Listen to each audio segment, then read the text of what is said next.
Welcome back to another fun-filled episode of EME 3214 Mechatronics. Today's episode is, of course, going to be an action-packed analysis of a RLC, a resistor, inductor, capacitor circuit. We'll take this circuit that you see before you and before your very eyes. We're going to transform it into a Laplace transformed equation. What could be more exciting than that? So let's start it out here. I've got the circuit. We've got a voltage source right there. We've got one resistor, R1, two resistors, R2. They're connected in series as part of a loop. And there's another loop attached to that with an inductor we're going to call L for obvious reasons, and a capacitor C. Our input is the voltage source. Our output is right here, the voltage across that capacitor. So what's our process? Well, we're going to write down everything we can about every piece in that circuit. We're going to find an equation that gives us our output, and we're just going to keep substituting in for things that we don't want. You know, we're going to have a lot of equations that are going to include the current across R1, the current through the LC circuit. Those are the things we don't want in our differential equation. We're going to have an expression for the voltage at this point here, ER. I've labeled all these points for reference. We'll just keep substituting until we get nothing left except for an equation with nothing left except the input voltage, the output voltage, and derivatives of the output voltage. So, how many derivatives will there be? How many energy storage elements are in this particular circuit? We have an inductor, we have a capacitor, and the resistors don't store energy, so obviously we have two energy storage elements. We're going to have two states, or it's going to be a second order system. We could also look at it, we have two derivatives going on, one in the inductor, one in the capacitor. That also leads us to believe there's going to be two states. We're going to end up with a second order equation. So let's start by writing down the things we know. Over here I have Kirchhoff's laws, where it tells us that any node, that the sum of the currents is equal to 0. So if I were to look at ER here, I would say that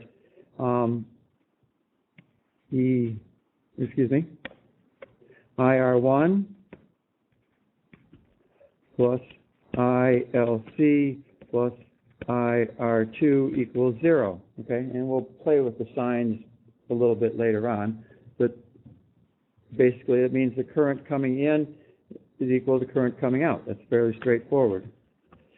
We also know that around any closed circuit, the sum of the voltages is 0. So if I were to take this loop here, the voltage drop across R1 plus the voltage drop across R2 and the voltage rise across our source here is going to be equal to 0 in that loop. I could also take a look at this loop here, and the voltage drop across the inductor plus the voltage drop across the capacitor, and as I go this way I expect the voltage rise across that resistor. So those are equal to 0. I could take the loop all the way around the outside and come up with the same thing. So we can use any one of those equations as a starting point to build our equation. We're going to, I think, work with the node here as our starting point. And what else do we know? We know that we've got a bunch of resistors. The voltage drop across the resistor is the current times the resistance, or the current is the voltage over the resistance. Either way works. Let's write some of those down. I know that IR1, we use this form here. IR1, that's up here, is, and at any point you can stop this video and kind of try to do it ahead or catch up and do this on paper with me, so that you, instead of just listening to me and kind of not hard to pay. I mean, it's got to be a killer to pay attention to these, as I babble on and you're looking at this screen. So if you're doing it on paper along with me, either trying to anticipate what I do or doing the pausing and doing the steps afterwards, that's really going to help you learn this and retain this. IR1 equals, well, the voltage drop across that resistor is EI minus ER, where the ER is that point there, over R1. I can say that just going around my circuit here, I've got an inductor there. Using the equation for this inductor is up here. I can say that,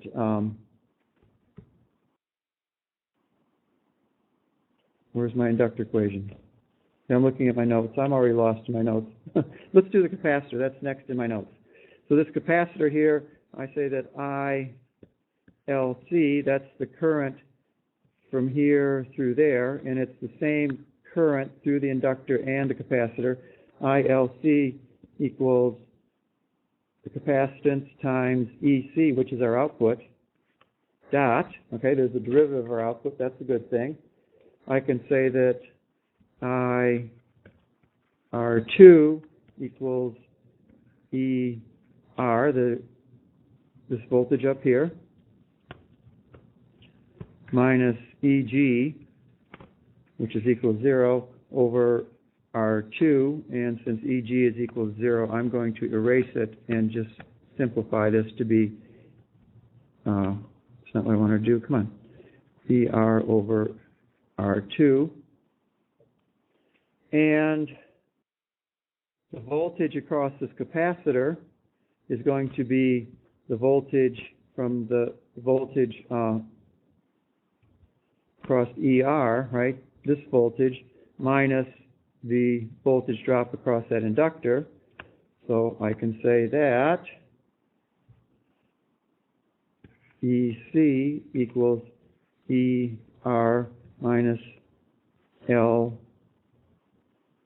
I LC, I dot LC, and that's where we have the equation here for our inductor. That's where that comes in. I knew it was on my notes somewhere. Can't get very far without that. So this is a good equation for our output, okay? And we can start with that.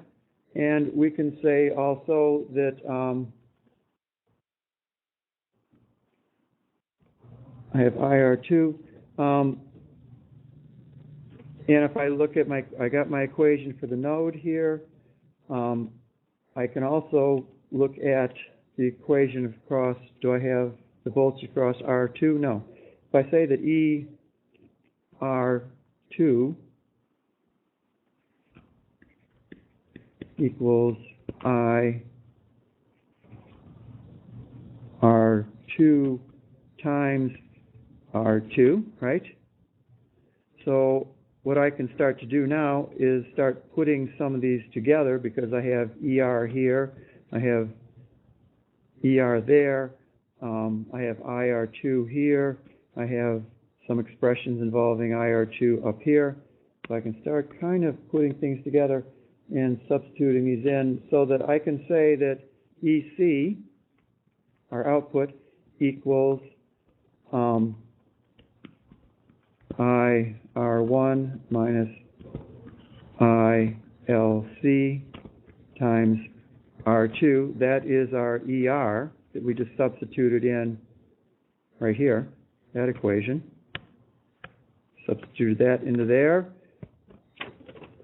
minus LI dot ILC dot, I should say, okay. So I'm starting, I got a good start. I've got my output, I don't have the input voltage, and I've got some currents that I don't need.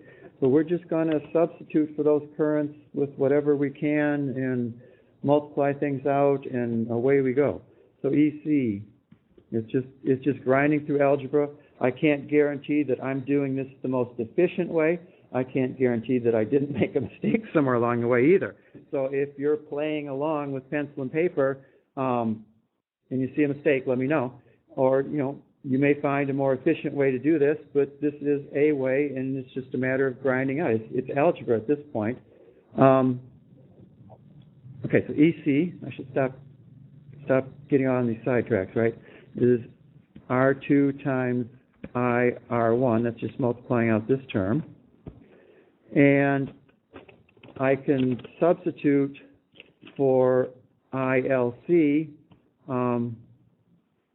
ILC is equal to C dot EC, so that's a good thing to substitute because that gives me, it's my, or C, EC dot, I'm sorry, I said that wrong, but it gives me an equation as a, including the derivative of the output, which I know I'm going to need at some point.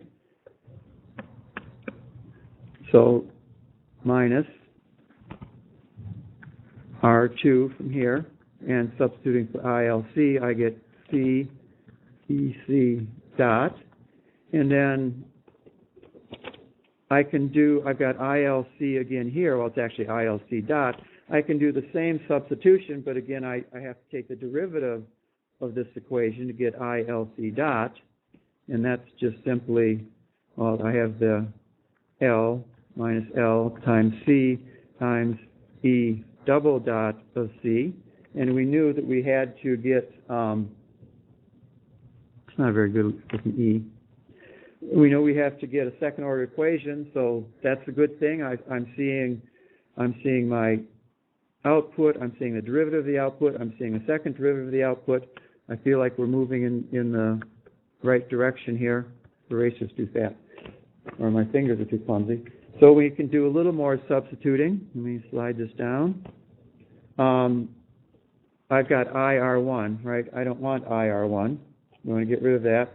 I can substitute IR1 equals EI minus ER over R1. And I think we actually wrote that up. Yeah, we wrote that up there, so I don't need to duplicate that. And I can, ER, I know that ER, this is my voltage here. I can solve that equation for ER, right? So I can say that ER equals EC plus LI dot LC, okay? So I can get rid of ER where I need to. I can get rid of these other terms, and I can say that EC equals R2 times EI minus EC minus LC E double dot of C all over R1.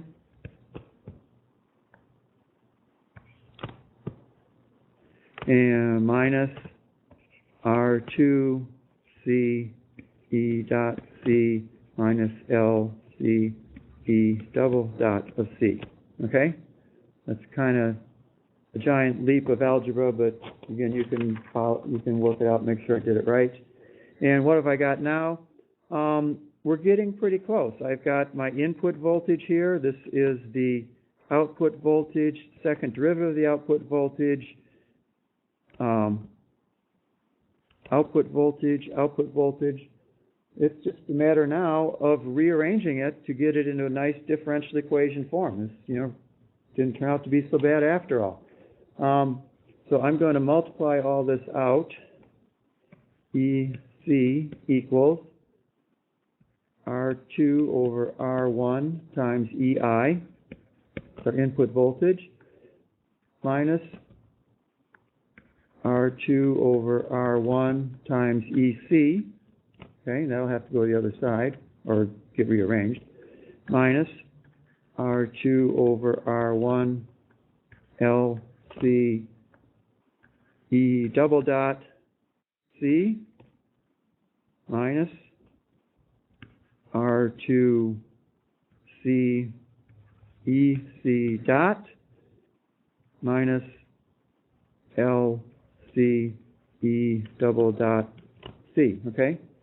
So that's everything multiplied out. I can start to gather my like terms. All of my EC terms, and I'm going to move things from one side of the equation to the other. As necessary, I'm going to move the input over to the other side. But my EC terms are going to end up here on the left. I've got 1 plus R2 over R1 EC, so that takes care of this term and this term, plus bringing this, I guess I'm leaving this, the EI on the right side, and I'm bringing all the other stuff on the left, really. Okay, plus, where was I? Okay, R2 C E dot C, that's this term, and it's plus because I moved it to the left side of the equation, plus I got an R2 over R1 LC plus LC E double dot C equals R, and now that took care of this term and this term. And what I have left on the right side is R2 over R1 EI. Okay. Now I can, by inspection, convert this into a Laplace domain. We'll start with the highest power of S because that's kind of our tradition. Excuse me. So we'll take this term, and I'll write that as LC 1 plus R1 over R2 over R1 times S squared EC of S. And if I wanted to look at the free response of the system as opposed to just the forced response, I'd have to put in the initial conditions, but I'm not going to do that right now. You know, we'd have the E dot C0, right, the initial derivative, and S times EC0, okay, the derivative of the initial condition of just EC. So, you know, I'll write it here and then I'm going to erase it. So it'd be minus EC0, the time domain dot, so that's the derivative of the voltage at time equals 0 in the time domain, minus SEC of 0. And those would be our initial conditions, but I'm going to not deal with those for now. We're just going to come up with our forced transfer function for our forced response. So that was this term here. Then I'm just going to erase my underline.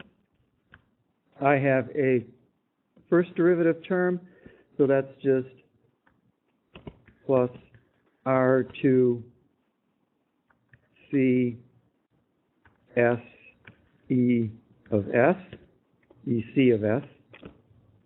Okay? And then the last term becomes simply this one here. There's no S involved, so that's just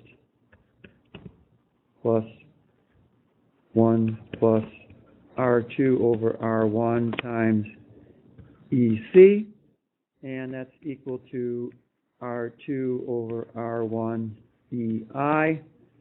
I can put this in transfer function form by essentially factoring out my EC of S on the S of S on the left, putting all the other terms in the denominator, etc., and I can, you know, bring this over into the denominator on the left. So I end up with EC of S over EI of S, which is our now, and you could argue that I should have made those uppercase, right, but I didn't, equals R1 over R2 in our numerator, and our denominator becomes that characteristic equation that would apply to either the free or the forced response, becomes LC, and it's ugly, but these are all constants, right? 1 plus R2 over R1 S squared plus R2 C S plus 1 plus R2 over R1, and that's it. That's our transfer function. Our steady state gain, as time goes to infinity and s goes to 0, our steady state gain is going to be the numerator R1, R2 divided by 1 plus R1, R2, okay? So that will be our steady state output if we give this a constant input.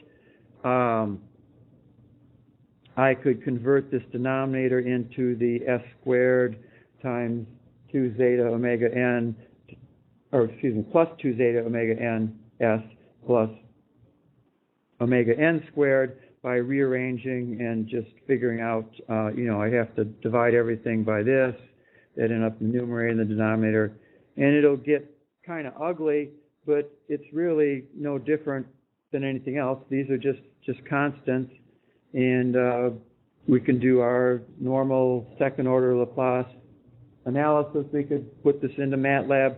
We could draw Bode plots. We can do whatever we need to do, and that's it. That is it. We took this, this circuit here with a couple loops and an inductor and a capacitor and a couple resistors and all that stuff, and just by substituting here, willy-nilly here and there, starting with an equation for our output, starting with this node here, just put things in that we wanted to substitute for things we didn't want, and in 2 pages, I'm done. And that's with big handwriting. So I hope found this useful. Again, play along on paper. Tell me if I made any mistakes, and stay tuned for the next video.